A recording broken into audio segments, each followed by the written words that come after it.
first began my journey, I used to think that discipline was a heavy word, restrictive, unyielding, almost like putting myself in a cage and tossing the key. But as the years went by and the seasons changed, I discovered a truth that altered my entire outlook. Discipline doesn't restrict your freedom, it creates it. It's a paradox. The more discipline you have, the freer you become. You see, most people wake up and leave their day to chance. They're swept away by whatever wind is blowing that morning, the news, a phone call, a mood, a memory from yesterday. That's no way to build a future. That's no way to rise above mediocrity. Let me tell you what predictability gives you.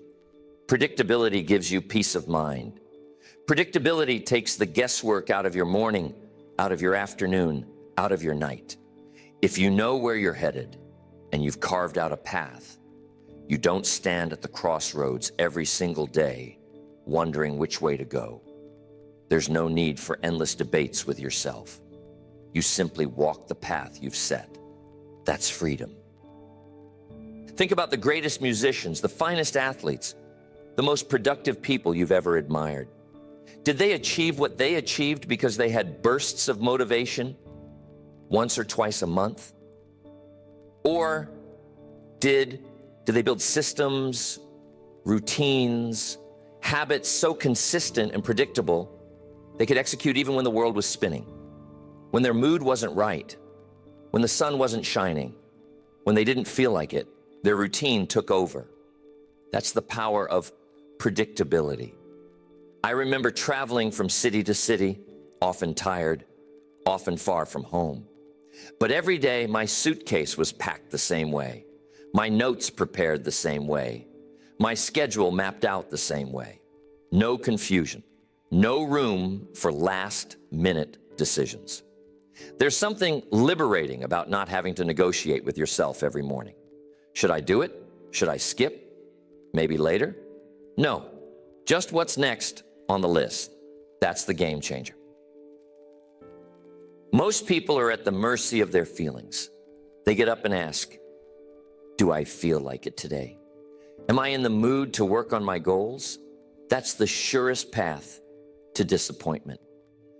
I urge you to consider, what if the best parts of your life didn't rely on how you felt in the moment, but on the foundation you built long before the moment ever arrived?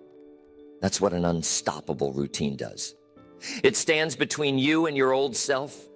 It whispers, just do what's next. Don't let emotion run the show. Imagine no longer being a victim of your moods or whims, but instead a creator of your day, every day. Predictability doesn't just bring order, it brings energy. When you know what to expect, you free up that inner resource most people squander, decision power. And what a valuable asset that is. Save your best thinking for where it really counts. Let your routine handle the rest. You see, discipline is the architect and routine is the builder. You draw up your plans and then let your habits do the construction. Before long, you wake up inside a life of your own design. No accident, no luck, just structure. So ask yourself today, what could be possible if you stopped leaving your days to chance? If you remove the option of indecision from your mornings, your afternoons, your evenings, could you multiply your results? Could you become someone you've only admired from a distance? Predictability isn't the enemy. It's the door to achievement. It's the great unlocker. Build that door. Walk through it. Leave chance behind. Step into the world of deliberate creation. That's where freedom begins. If someone asked what the secret ingredient of success is, I would say consistency. Not excitement, not energy, consistency. And it's the thing most people overlook. Why? Because it's not glamorous. It doesn't get a round of applause. But let me tell you, it moves mountains. You don't build a legacy on flashes of brilliance. You build it with the steady rhythm of small actions. repeated day after day. Success isn't about the fireworks you set off once or twice a year. It's about the steady candle you light every single morning, rain or shine. I used to think you had to work extremely hard, maybe for a week or a month to get ahead. But what happens after that burst? Most people burn out, fall back, and wonder why things don't change. They say, I tried so hard for a little while, but nothing stuck. The problem isn't effort. The problem is rhythm. It's not about how hard you work one day. It's about how consistently you show up day after day, week after week, year after year. Let me give you an example from my own journey. When I started reading and taking notes every day, I didn't see much change in the first week. My conversations didn't get any sharper. My thinking didn't seem much clearer. But after a few months, something shifted. I started remembering more, connecting dots faster, coming up with better questions. I didn't get smarter overnight. I just stayed with the process. That's the magic. A routine creates a rhythm, and rhythm, not intensity, builds the strongest foundation. Think of a farmer planting a crop. He doesn't run out one day and try to plow, plant, and harvest in the same afternoon. He works in rhythm with the seasons, day after day, watering, weeding, checking, waiting. Then almost quietly, something grows. Some people are always chasing motivation, chasing that feeling, that spark, that jolt of energy. I tell you, motivation is unreliable. It's there one day, gone the next. If you wait for motivation to show up before you act, you'll spend your life waiting. If you build a routine, motivation becomes the bonus, not the requirement. Let's not forget, life tests your resolve. It's easy to follow through when you're inspired. But what about when you're tired? When things aren't going your way? Consistency bridges that gap. It keeps you going when enthusiasm runs out. I remember a time when business was slow. The phone wasn't ringing. The opportunities seemed thin. The temptation was to retreat, to give less. But that's when I doubled down on my routines. I kept reading, I kept calling, I kept planning. Little by little, the tide turned, not overnight, but slowly, surely. Consistency always gets the last word. So don't just ask yourself, how hard am I willing to work? Ask yourself, how consistently am I willing to work? Temporary sprints fade, steady steps last. The winners in life are not the ones who move the fastest. They're the ones who refuse to stop moving, even when nobody's watching.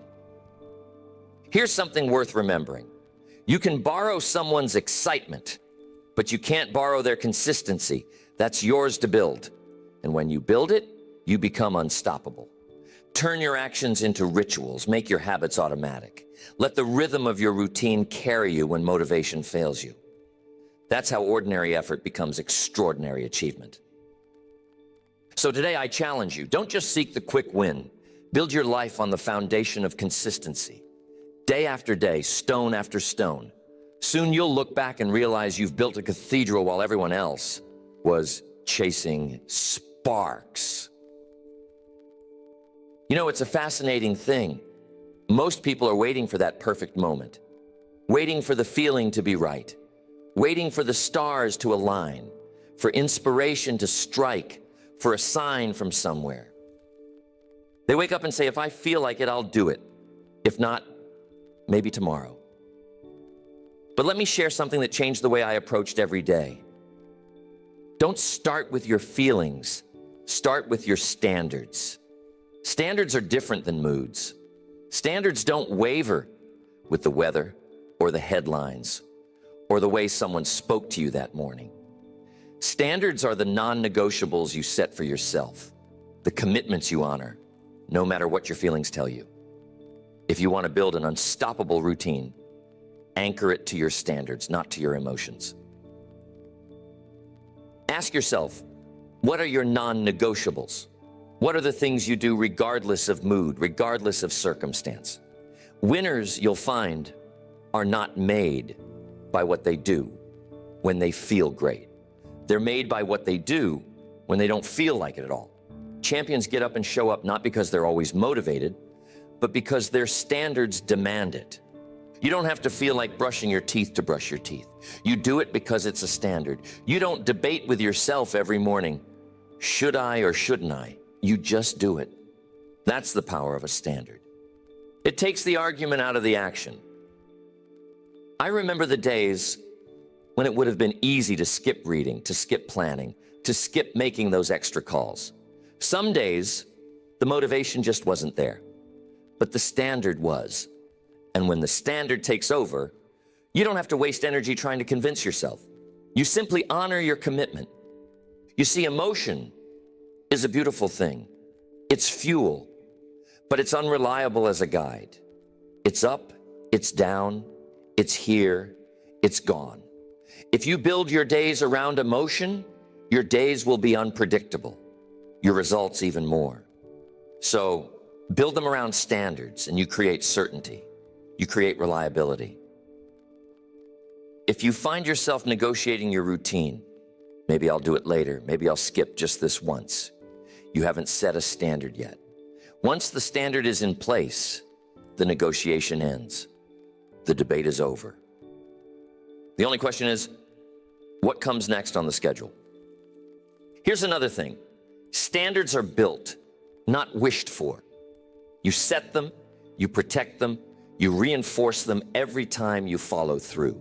Every time you do what you said you would do, regardless of how you feel, your standard gets a little stronger. Eventually, it becomes part of who you are. Don't wait to feel ready. Don't wait for inspiration to strike.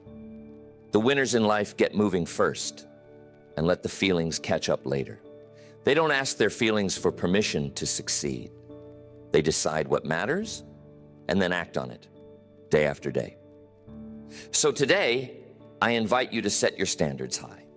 Let your feelings come and go, but let your standards stay put. Build your schedule around what matters most. Guard those non-negotiables and watch as your routine becomes unstoppable. Not because you always felt like it, but because you decided it was who you are. That's how you move from wishful thinking to predictable achievement. That's how you turn the ordinary into the extraordinary.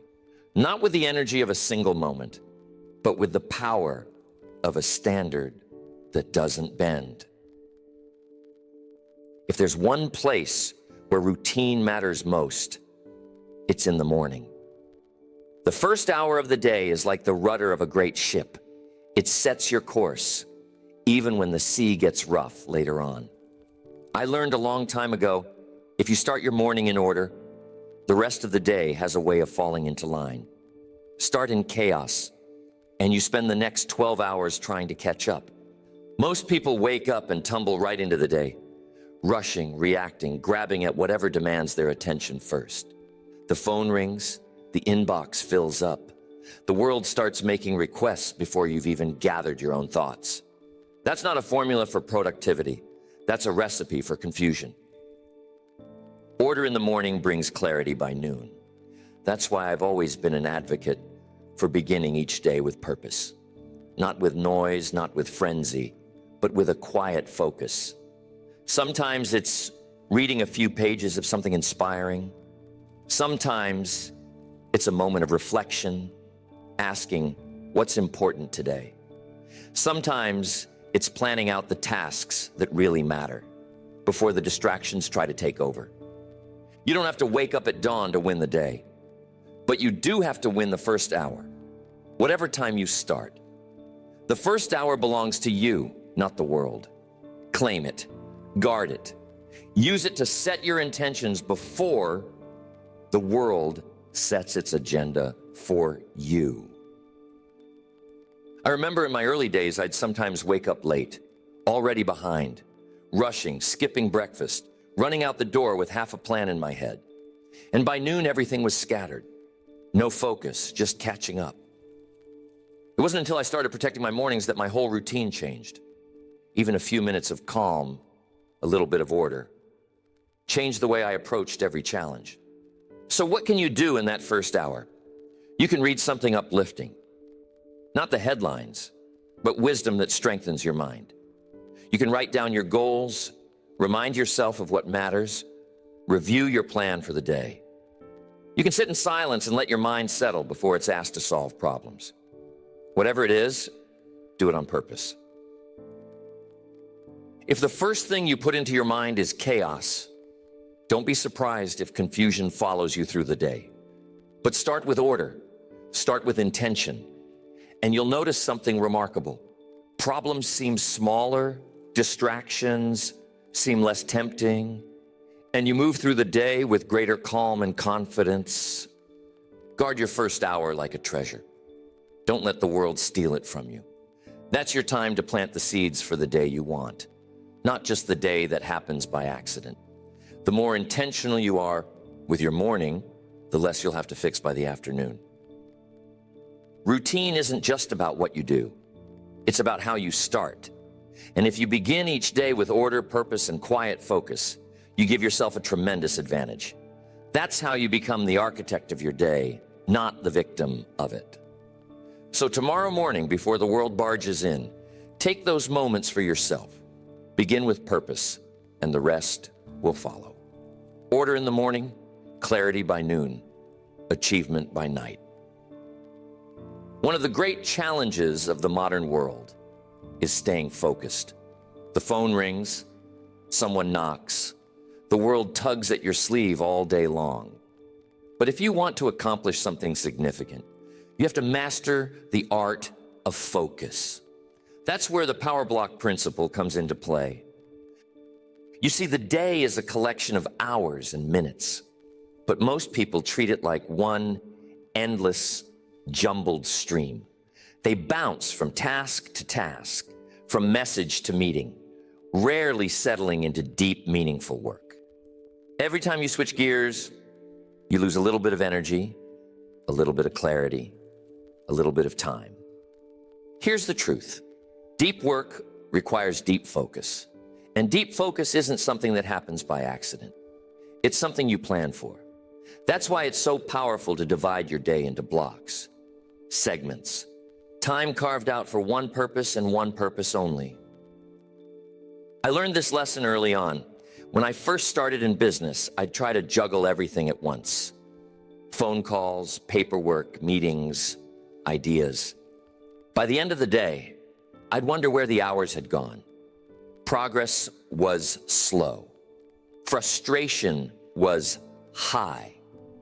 But when I began to group similar tasks together, things changed. The fog lifted. My productivity soared. Here's how it works.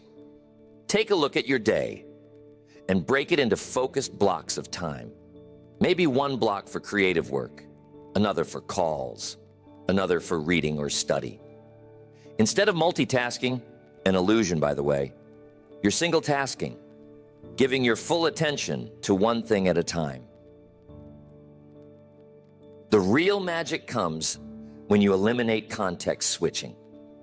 Every time you shift from one type of task to another, your brain has to catch up.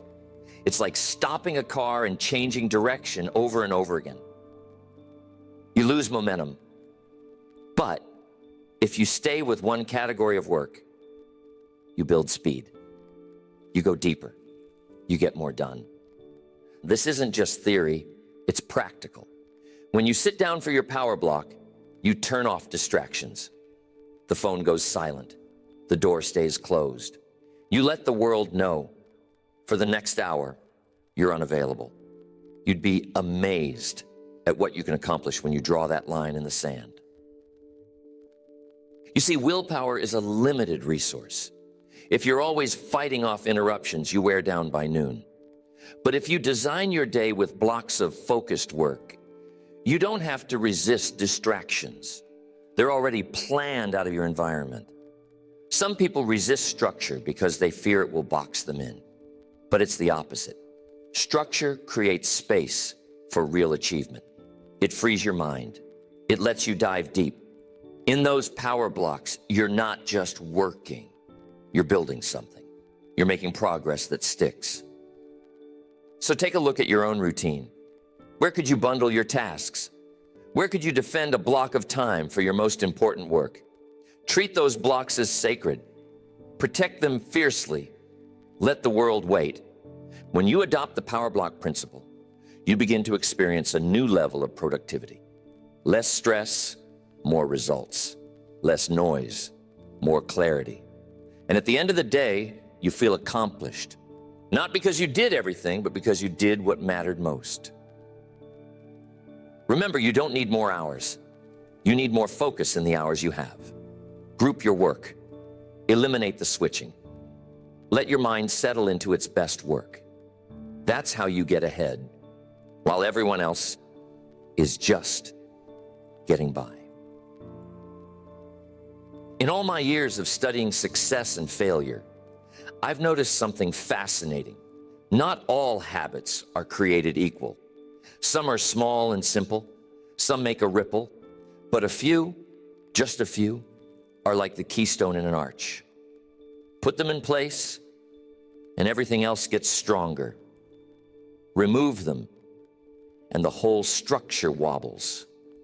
These are what I call keystone habits. They aren't always flashy or complicated, but they have a unique power. When you hold to your keystone habits, the rest of your routine almost builds itself. But let one slip, and you'll notice the cracks appear everywhere. So, what are these keystone habits? They can be different for each person, but you'll recognize them because they make everything else easier. For some, it's exercise, a walk, a jog, a bit of movement each morning. For others, it's journaling or reflecting, taking the time to gather your thoughts before the world comes knocking.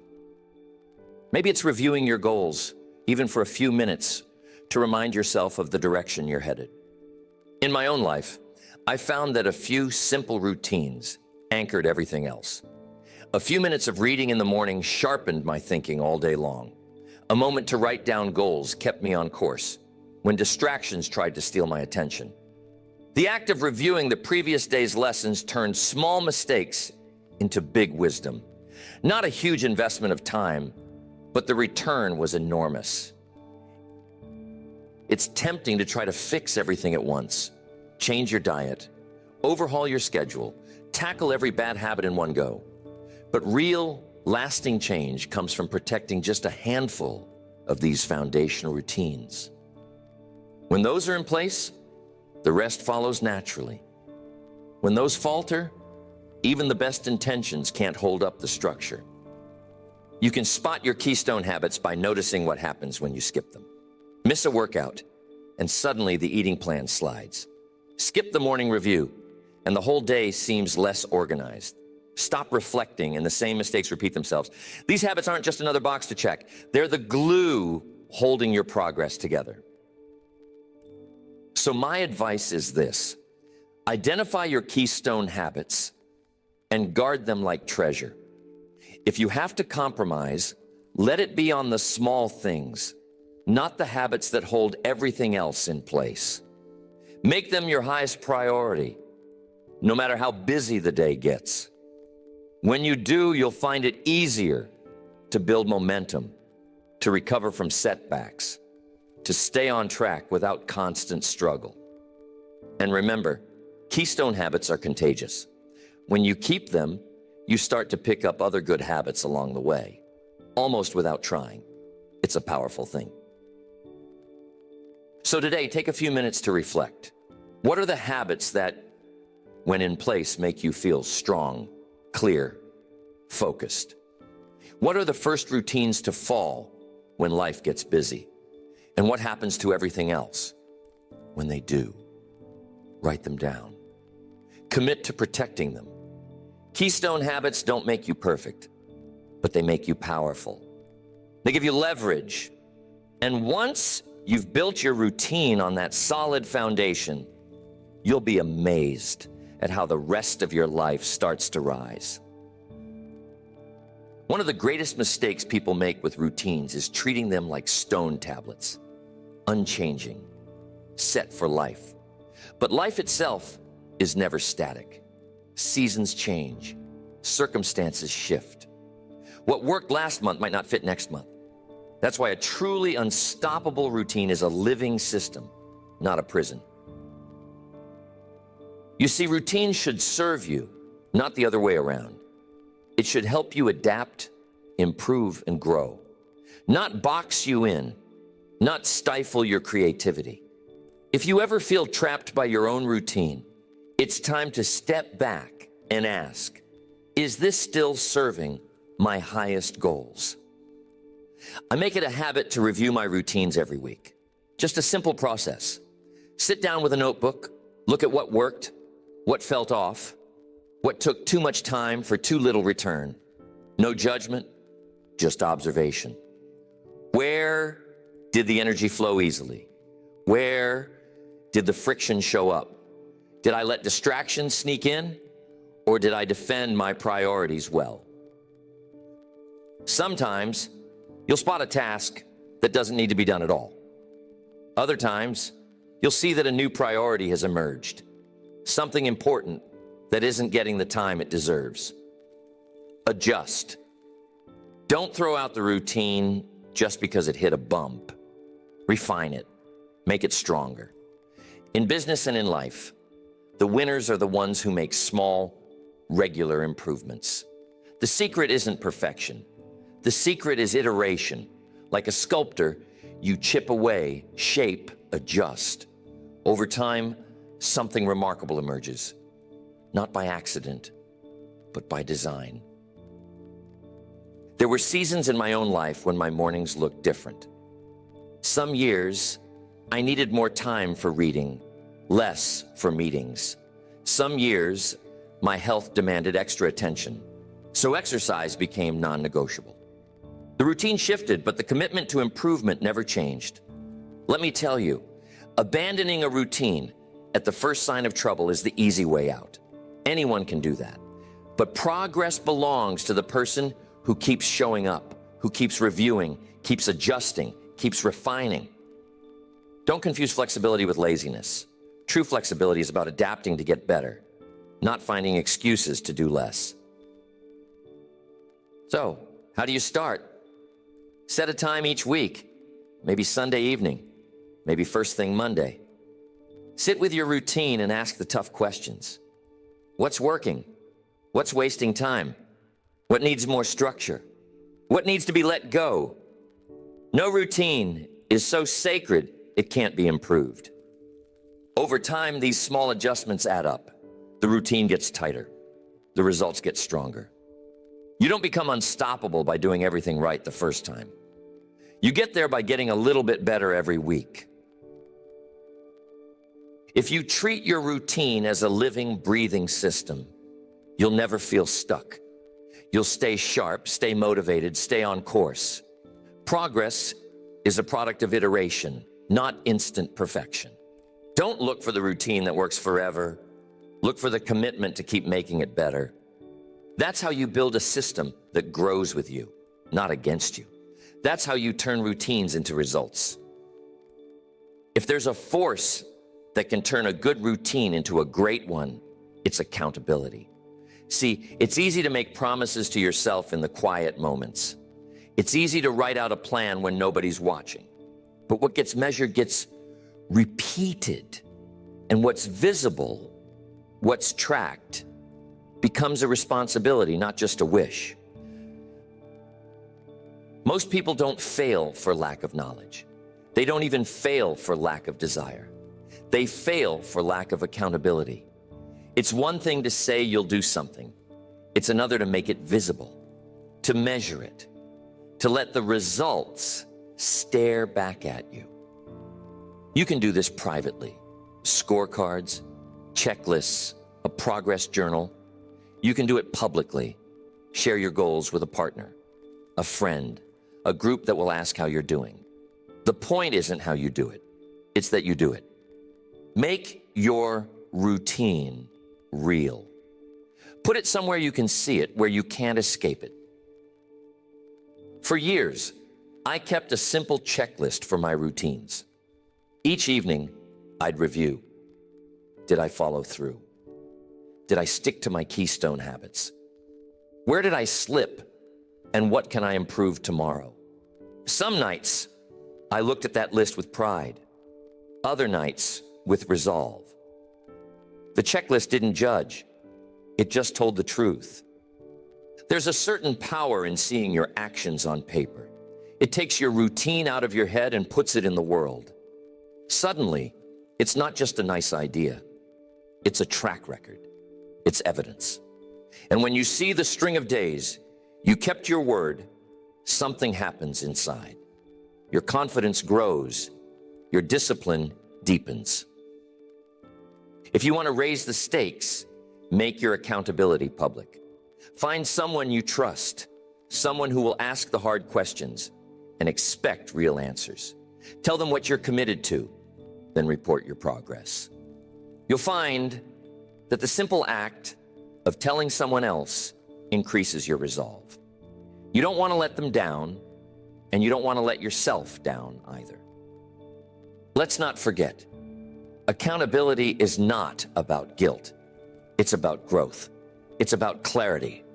It's about keeping your routine in front of you, not hidden in the background. When you know you're going to check that list, mark that box, give that report, you start to act differently. You start to take your routine seriously. And here's the real magic. Accountability creates momentum. One day leads to two to a week to a month. The more you track, the more you improve. The more visible your progress, the less likely you are to give up when things get tough. So today, ask yourself, how will you track your routine? What will you measure? Who will you tell? Don't just leave it to chance. Don't let your progress hide in the shadows. Shine a light on it. Bring it out into the open. Let accountability become the trigger that transforms your routine from an idea into an identity. Remember, what gets measured gets repeated, and what's repeated shapes who you become. If there's one lesson I wish more people understood, it's this. Rest isn't a sign of weakness. Rest is not the enemy of discipline. Rest is part of the routine, an essential part. Without it, even the strongest routine will eventually break down. Fatigue ruins consistency faster than any failure ever could. I used to think if I could just push a little harder, sleep a little less, keep going while everyone else quit, I'd get ahead. For a while it worked, but then the days started to blur. Decisions got sloppy. Energy dipped. Progress stalled. It was a hard lesson, but a necessary one. Rest is not the absence of routine. It's what allows routine to endure. Think of any high performer, an athlete, a leader, a craftsman. They don't go nonstop. They have rhythms, intense periods of work, followed by genuine recovery. It's in that recovery that growth actually happens. Muscles rebuild in rest, not just in strain. Ideas come in quiet, not just in noise. So many people fall into the trap of thinking that the secret is to do more, cram more into every hour, every day. But when you're always on, always grinding, your routine loses its sharpness. The quality drops, mistakes creep in. And before you know it, you're not just tired, you're discouraged. The key is to schedule recovery with the same seriousness as you schedule your work. Don't just hope you'll find time to recharge. Make it a non-negotiable part of your routine. Maybe it's a walk in the evening. Maybe it's an hour with a book, not for information, but for enjoyment. Maybe it's simply getting enough sleep. Recovery is about renewal. It's about stepping back so you can step forward with more power. When you honor your need for rest, you protect your ability to be consistent. And consistency, as you've heard me say, is the foundation of every great achievement. There's no virtue in burning out. There's no trophy for exhaustion. The goal isn't to see how long you can go without stopping. The goal is to keep going day after day, year after year. That requires wisdom. That requires knowing when to push and when to pause. So, make recovery a rule. Put it on your schedule, not as an afterthought, but as an essential. Guard your downtime. Use it to refuel, to reflect, to prepare for what's next. And don't feel guilty for it. You're not stepping away from your routine. You're strengthening it. Remember, fatigue will take you out of the game faster than any setback. Protect your energy. Value your recovery. When you do, you'll find that your routine isn't just something you can sustain. It becomes something that sustains you. That's how you build a life, not just a schedule. That's how you endure. There's a law that governs every success story, every remarkable life. It's the law of compounding. Not just compounding money, but compounding discipline. One disciplined day doesn't look like much, but 10 disciplined days lead to 10 disciplined weeks. 10 disciplined weeks become 10 disciplined years. That's the compounding effect of routine, and that's what makes you unstoppable. You see, discipline isn't something you do once and expect the world to change. It's the daily practice, the ordinary effort repeated over time that transforms everything. It's the small deposits made day after day that, over time, build a fortune of results. That's why routine isn't just about what you do, it's about who you become. I remember meeting people who were waiting for the big break, the moment that would change their lives overnight. But here's the truth. Life rarely works that way. Real change comes from tiny improvements stacked on top of each other, again and again. Most people overestimate what they can do in a day and underestimate what they can do in a year or a decade. Take a look at your own life. Where did your best results come from? Was it from a single day of incredible effort? Or was it from showing up, doing the work, day after day, when nobody was watching? That's the magic of compounding. Every routine, every discipline, every good habit you put in place today is a seed planted for tomorrow's harvest. Some people look for shortcuts. They want the secret that will let them skip the process. But the process is the secret. The daily discipline, the repeated effort, the willingness to keep going. That's what separates those who succeed from those who wish. If you ever doubt that your routine matters, just remember this. Each day, you keep your commitments. You add to your character. Each day, you repeat your keystone habits.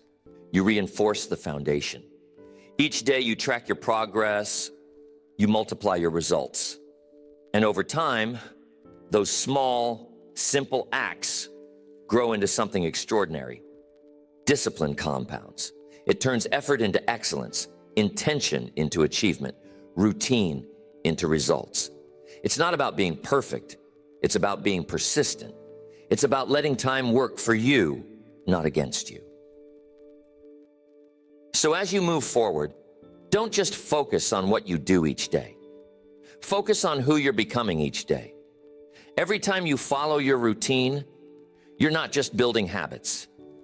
You're building identity. You're becoming someone who can be counted on. Someone who finishes what they start. Someone whose life is a reflection of consistent, compounded discipline. Let that be your legacy. Not the things you did once in a while, but the things you did every day. That's how you build a future. That's how you become unstoppable.